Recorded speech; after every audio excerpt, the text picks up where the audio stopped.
So that's the 106. At the back, so these are more the sort of legal agreements between the planning authority and the applicant if the application was to be successful. I'd like to bring Callum in, if I may, to just briefly introduce some of the additional requirements that were in the modification sheet and just to air those so we're all fully aware. Callum? Thank you, Chair. So in the modification sheet, you'll see an update to head of term 1, which relates to community access to the golf clubhouse and Parkland Show Court. So back on the toilet point earlier, that head of term now makes specific reference for LTEC to deliver accessible toilets to be made available to users of the LTEC Parkland and to be provided in the golf clubhouse.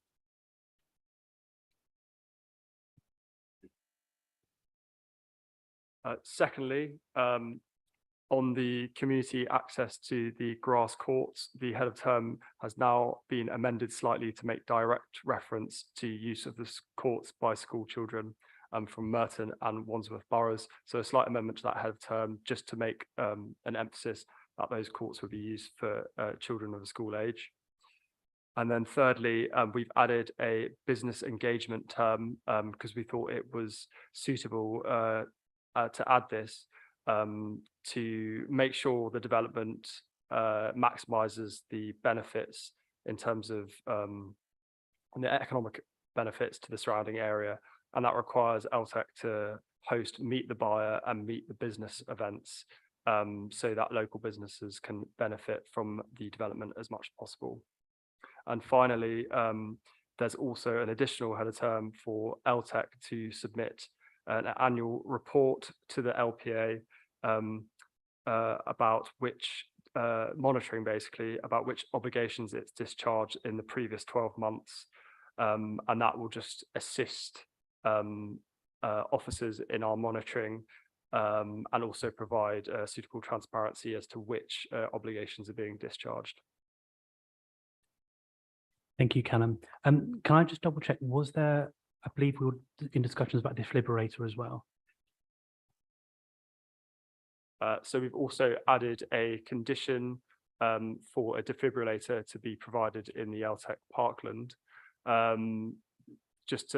We consult with Green Spaces on this topic. There are 2 defibrillators available in Council and Wimbledon Park already.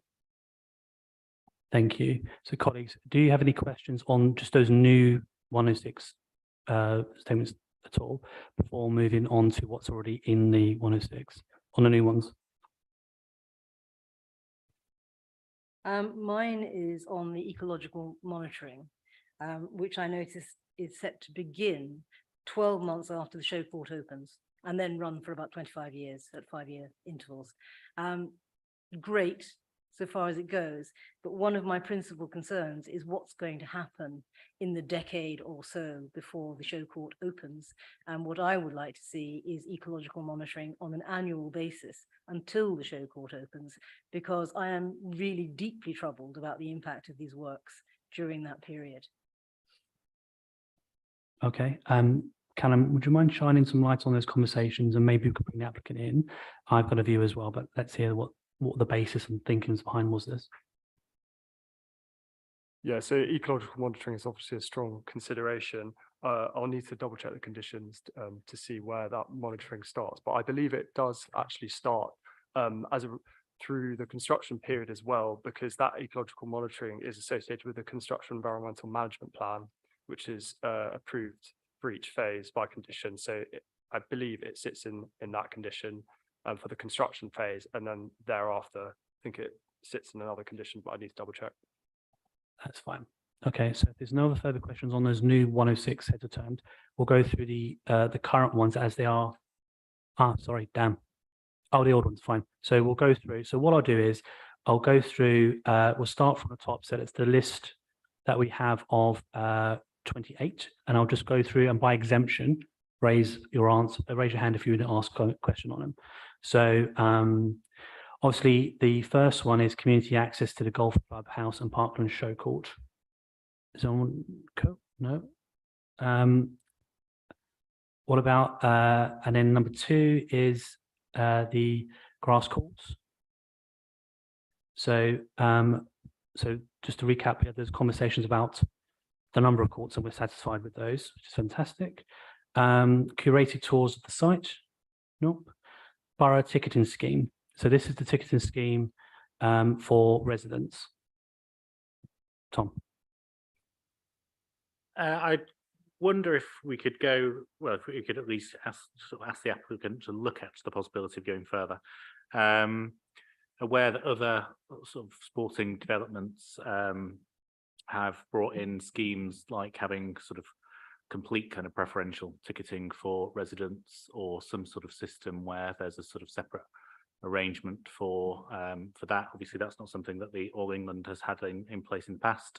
Appreciate that what's being added in the conditions is a sort of step in the right direction, I suppose. But I think, you know, just as a sort of starting point, if officers could sort of ask them to go away and look at what kind of alternatives could look like, I don't think anyone would sort of say that should ever come at a sort of financial detriment to them. But clearly, if residents were to be paying sort of face value for tickets, looking at sort of alternative proposals that could give more favourable terms to residents, particularly given what they'll be going through over the next few years with the construction of this, and then ultimately something that may not be completely popular with all of them at the end of it as well.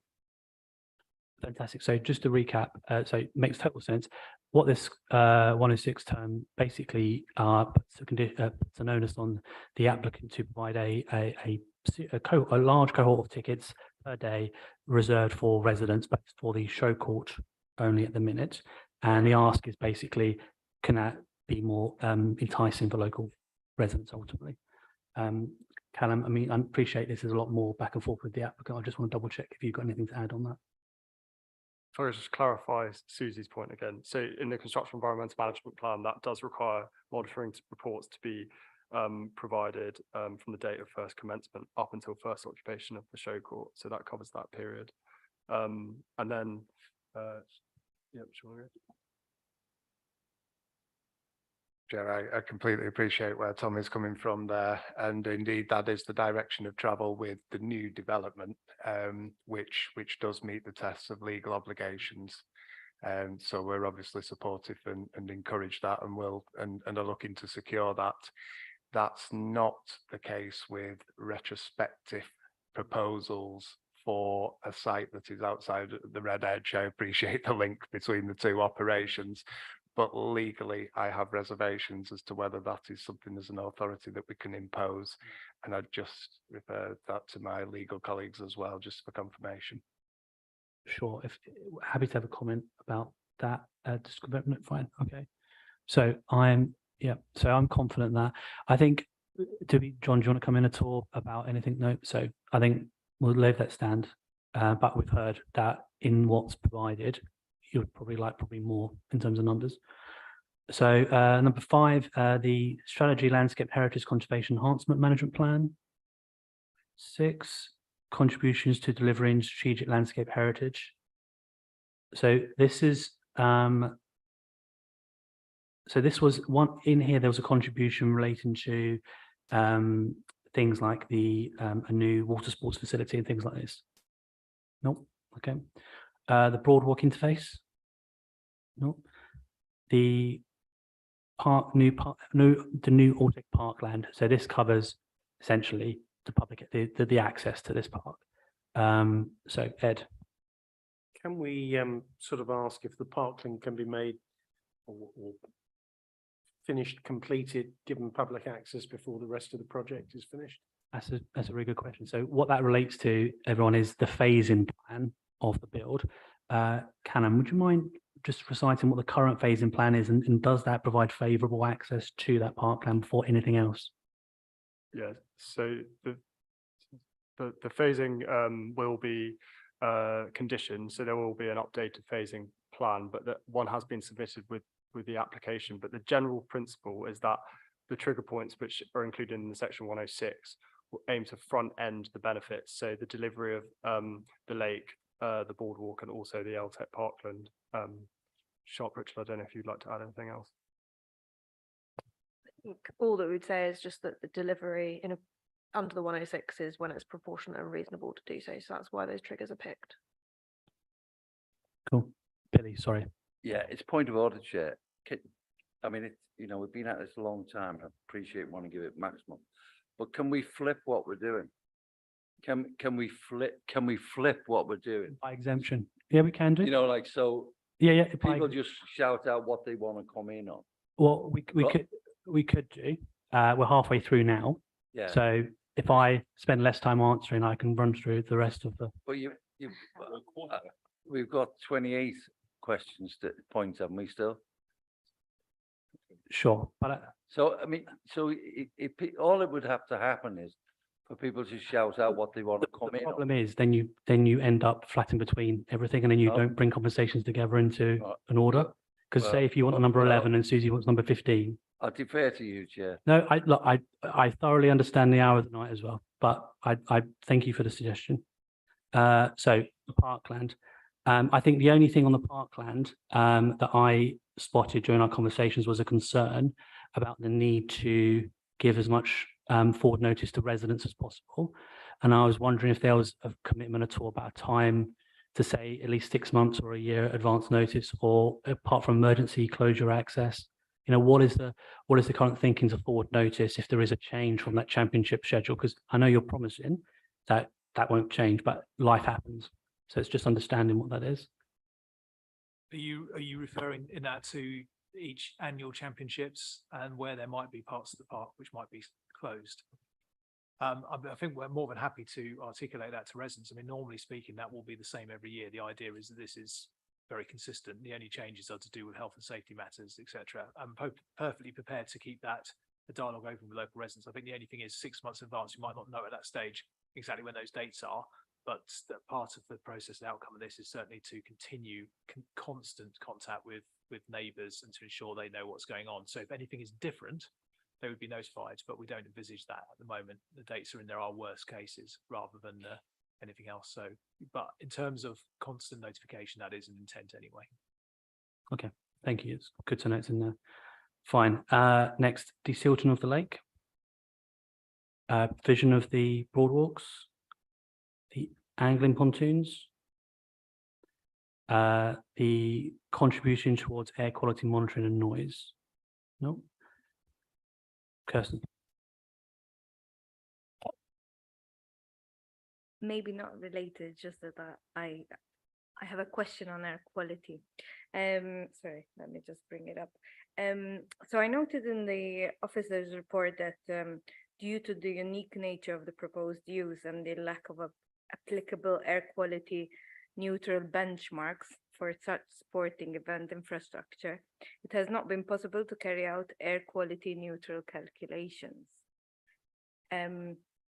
So how can we be reassured by the applicant that development will be air quality neutral? Because it suggests that it will be, It's a fair you question. know. So because the testing hasn't been carried out, how do you ensure the air quality neutral of the scheme?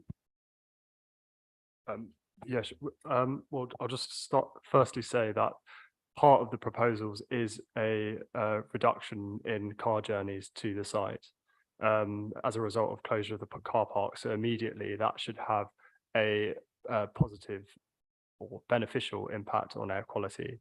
But I'm happy to defer to the applicant if they'd like to add anything further on air quality. John? We were just looking for our reports there very quickly. You're right. I mean, absolutely, intention is through reduction, principally of transport, but also other means, particularly with buildings, particularly with using greener energy, et cetera, that this will be a positive outcome for that. I think the difficulty is probably benchmarking, and that was the issue that makes those calculations very difficult. But the intent is to be as positive as we can on air quality. And I think the purpose of the monitoring was to make sure that that's kept in check to see what the situation is throughout. So with best intention, I think it's just a very difficult exercise when you can't easily benchmark it against anything. And obviously the championships, I would say, are rather unique in the way they operate.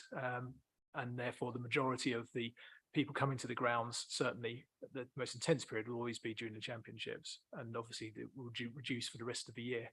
So we are going to continue to monitor the baseline. And obviously all that data will be made publicly available if people wish to see it. Cool. Good. Thank you. So moving on. So the annual access management plan, highway works, 15, local development working group. I mean, this particular one, I think in discussions committee, there were 2 points. I don't know if anyone wants to raise those about. So I think we had one point about the relationship with ward councillors for this group. So this group is set up for resident engagement during the development. And the second part was about the reporting cycle, because at the minute we've got an annual report, but there doesn't appear to be a more frequent cycle, at least to raise any issues or concerns, particularly to planning enforcement or anyone in terms of the planning system. What is the current thinking about this? I'll go to Callum first, and obviously may defer to you, John, straight away.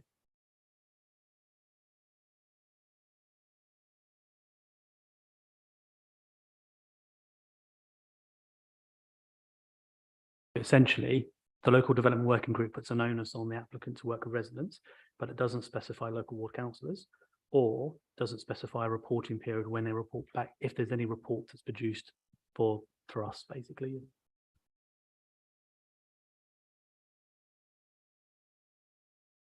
Thank you, Chair. Local development working group is really designed to try and smooth some of the problems we have with long-term construction and some of the worries that residents might have should this application eventually be approved. We've done it before for the AFC Wimbledon Stadium. Local ward councillors did attend that. It met sometimes quite frequently if construction was busy, and sometimes less frequently if it was more internal fit out. There weren't so much formal reports, but the applicant did the agenda, held minutes, published all that, and also worked very well with the public liaison lead, who's also mentioned in the heads of term, to make sure that if there is an issue that arises during construction, that it is flagged very early and that it's dealt with straight away, rather than going through a planning enforcement process, which, while effective, can take a long time. Thank you. And so from your perspective, then this would mirror that approach, and there wouldn't be a concern to add additional tweaks to it to require councillor involvement or require reporting? The option is there if councillors wanted to be involved, and it will probably consider Wandsworth as well, given the location. Susie, and then we may go to the applicant.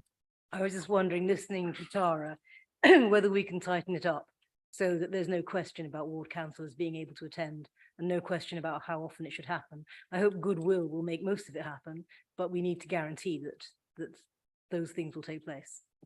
Cool. I'll bring Tom briefly in, and then John. On a slightly different point, I think the head of term says that the All England will attend until construction's finished. Given the sort of size and scale of development, it's unlikely that residents sort of will stop having issues as soon as construction has finished. You know, I think most people would envisage there will be sort of a bedding in period for the parkland, for the courts, for anything else. Would it be reasonable to ask that the group continues beyond construction, either to a certain point or till kind of agreed otherwise, and that the All England continue to attend, so that any issues that are raised kind of beyond construction can continue to be raised? I think defining when construction ends is a good point in that bedding in point. John, could I bring you in? Chair, I don't see an issue with either of those requirements. I've worked with local liaison groups in the past as well that have been secured through Section 106 agreements and conditions. They have included ward members, absolutely attendance by ward members. So I don't see why that would be a problem here. And what we did with that group as well was we regularly reviewed the terms of reference for the group. And I think timescales and terms of reference should both be subject to review mechanisms to see what's required as we go over a very long period of time. So I'm sure the term can be worded to include those factors. Cool. Susie? Before we leave this one, the ecological management plan or ecological reports continue for something like 25 years after the building, after the completion, no, after the show court comes into operation. So could we parallel it so long as it's all bedding down and being looked at, there's still an obligation, maybe only annual, for meetings to take place? Okay. So let's bring the applicant in here as well. So there's on the balance, there's until construction is finished, and then there's on the other side of things until all reports have been finished as well. And then there's in the middle the bit of flexibility that we could change that. John? There's absolutely no concern at all with ward councillors. In fact, the notice said we expect ward councillors to attend those meetings. I think that would be really helpful. So absolutely no problem at all with that. In terms of the longevity, I mean, just to be absolutely clear, the All England Club is intention will be is to continue neighbour liaison throughout the whole process and into the future and ongoing. I mean, that process has already begun and has been going on for quite some time now. So that will not end. Whether you want to have an obligation for 25 years under this one with a local development working group when the construction's finished, but the principle, I don't have any objection with. What about then, colleagues, just a bit of flexibility and pragmatism? So I think John had a really good suggestion about an annual review of the terms of reference and timescales. If that was subject to officer approval, which then by its very nature is subject to committee review as well, then that should see everyone's purposes. Is that agreed? Some nods? Super. So we've got that and councillor involvement. I'm just going to turn to our legal team to double check that's reasonable. Yeah, I think that's absolutely fine. Boom. Okay, that's an amendment. All right. So just going through then. So number 16, liaison officer. I think we've covered this in the sense of the previous one. Financial contributions to the travel monitoring plan. Tom? Sorry, just on the public liaison officer. What is there any more detail on how they can be contacted by residents? Sort of how it will, if there'll be any sort of targeting in terms of response time, in terms of level of engagement, that kind of thing. So I think, yes, memory serves me. I think this came out of discussions about having a particular hotline. So, you know, if there was an issue, what is the number one number or contact route for residents? Callum, I don't know if that was discussed in discussions or happy to just put straight to John.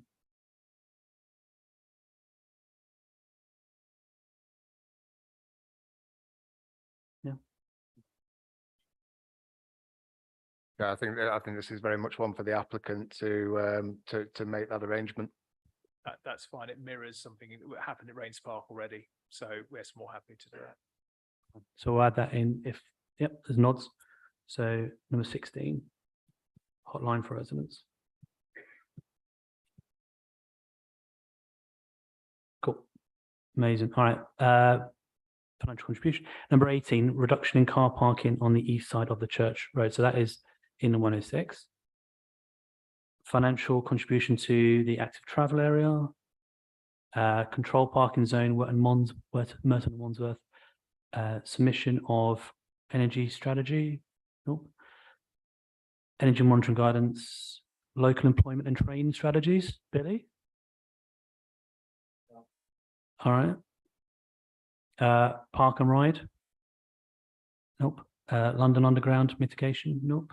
Arts culture contribution. Dan. I noticed in this section here, it says £52,000 will be for Wandsworth. I see no reference to Merton getting any money. Why? And can we get some money? I think that was paramount concern of the committee. Callum? Yeah, so actually Ben Hayter, the Wandsworth planning officers here, but that is a Wandsworth requirement based on their particular planning policies. And so for them, it is necessary to make their development acceptable planning terms meeting the Section 106 tests. But it's not, an arts cultural contribution is not required under our planning policy. And that is why we haven't sought that contribution. Supposing what you're going to say is, can we not match it? So Can we not have a condition of parity with Wandsworth? So whilst we might have a direct condition on that, we could have a condition on parity for these kind of projects. I hear you. I think there's going to be some legal considerations. Let's bring in Emily. You can run through it.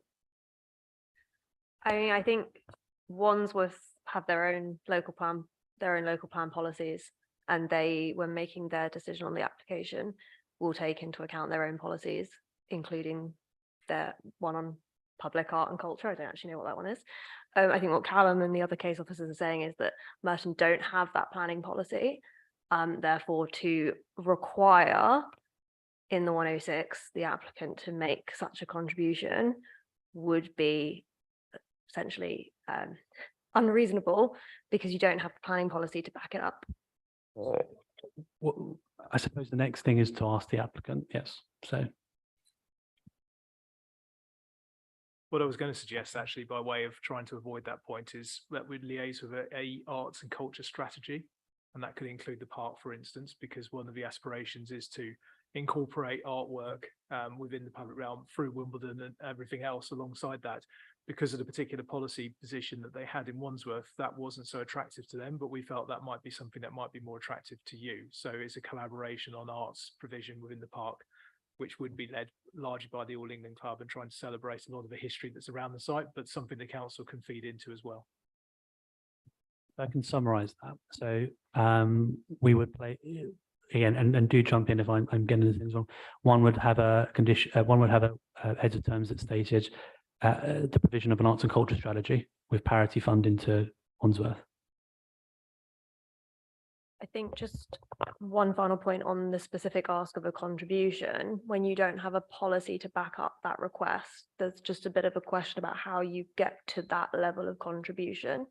So something like a strategy perhaps could be more easily rationalized and reasoned because you're not sort of coming up with a specific figure right now. Brilliant. Okay, so it sounds like we would have a strategy because we don't have a policy basis to peg the amount on. I can see the pain look in your face, Dan. I'm grateful for the applicant's comments. Can I just put the question direct? If as a gesture of goodwill, can a monetary figure be considered rather than liaising? What we could do instead is have, I mean, the arts and culture strategy, I think, is key. And you could say that it has up to 52,000 to be spent on arts and cultures through that process. So it's effectively the same thing, but it's for a strategy which is agreed with you separately. So the money gets spent on the arts and culture in the way you say in the agree. So it's the same thing, but it's dealt with through an arts and culture strategy. But I do defer to your legal representation.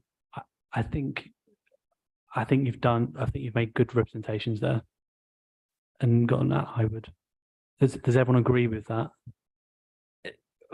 I've got to say, provided you hadn't budgeted for more in Mitten. Guys, we're getting to a to and fro. We don't want to do that. Okay. Sharon, do you want to say anything at all? Sharon. Yeah. This question is a different question too. Just on this. So I'm a little concerned that the school ticketing strategy would leave kind of the poor schools in the borough at a disadvantage. So if the applicant could confirm that school ticketing system would apply to state schools, not only in the schools sort of surrounding the Alltech, but also in the eastern parts of the borough as well. If they could explain a little bit about that, that'd be great.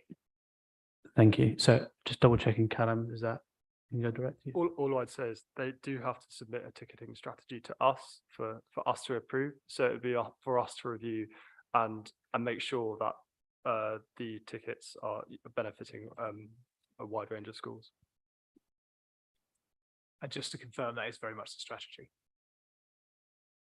Cool. Is there any if just asking that because I know Dan is probably thinking it, if Wandsworth were to increase that figure, would that figure for Wandsworth for Merton also increase like for like? Yes, I do believe that figure is worked out in a formula that's embedded in their planning policy. So it is consistent with that formula. That's where that was generated from. But yes, as a principle. Thank you. Good. All right. So we've gone through all the 106 agreement. Thank you very much for bearing with me. And we've added some and we've changed some as well. So there's value added there. Before we move on to conditions, is there anything else? I'm confused. So we're now seeing £52,000 spent in Merton Arts and Culture, are we not? Yes. Well, up to. At least. That is I think there's a legal challenge here. I think you probably need to lobby the cabinet member to get an arts strategy that would accommodate it. But, yeah. Members, I just want to jump in there, Chair, if that's okay. I am concerned on this development. It's such a large and high profile development that we can't be seen, that the applicant can't be seen to buy permission, and the courts are quite clear you cannot do that. We don't have policy justification in this borough to calculate, as has been set out in Wandsworth's case, a contribution. So I'm wary about plucking figures out the air. So my recommendation, and it's advice only, Chair, is that the strategy is the best way to go on this rather than settling an actual figure at this point. I would agree. And bearing in mind, we have a development, it's development and planning applications committee. As an internal action, we should go away maybe and think about how one would have that in as an SPD or something like that. So that's for us to do. Excellent. So conditions now. I'll taking on colleagues' advice. I will ask Callum to update any new conditions, but also if there's any conditions by exemption, one can bring them to the fore as well. Is that okay? So ask Callum to do any first conditions. We've done so just to count, we have done 28 was the ticketing strategy. We just did that. Have you got a question? Okay, go for it. In the ticketing strategy, it says no less than half the tickets will be for Wandsworth, but there's no such protection for Merton. Can no less than half tickets also be for Merton? That's a fair question. Nod. Would the policy tests? Fine. There you go. Yeah. Right. I'm saying yes. Yes, yes. Okay, done.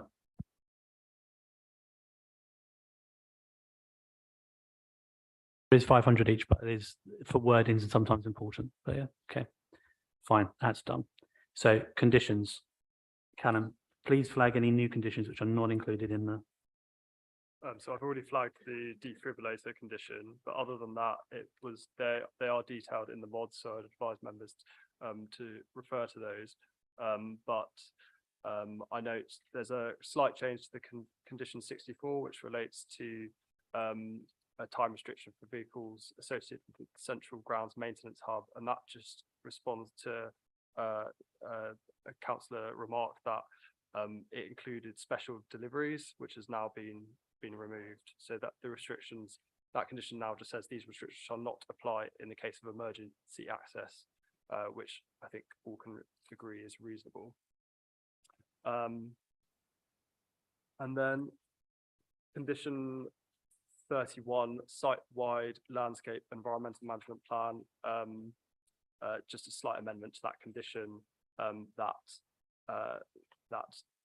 we have to just a point at the end of that condition to say that the developer will comply with that plan once it's implemented. Thank you very much. Do we have any comments on conditions? I've got a 106 issue to go back to. Apologies, everyone, but I'll do that at the end of conditions. Susie. Please don't all sigh. I've seen an email from the Swift lady suggesting that we condition boxes which are usable by swifts and house sparrows, and pointing out that they're not specifically included at the moment. If they have been since, I've missed it and I apologize. If they haven't, she gives the specific British standard, which is in her view the best one. Can we organize that and condition it? I'd be grateful. I'm assuming it wasn't on there because it's outlined, but let's first explore with Callum and see what the rationale is. Okay, colleagues, council's left the room, so we do need to adjourn until he returns. So I suggest a 10-minute adjournment, and we'll come back at 45.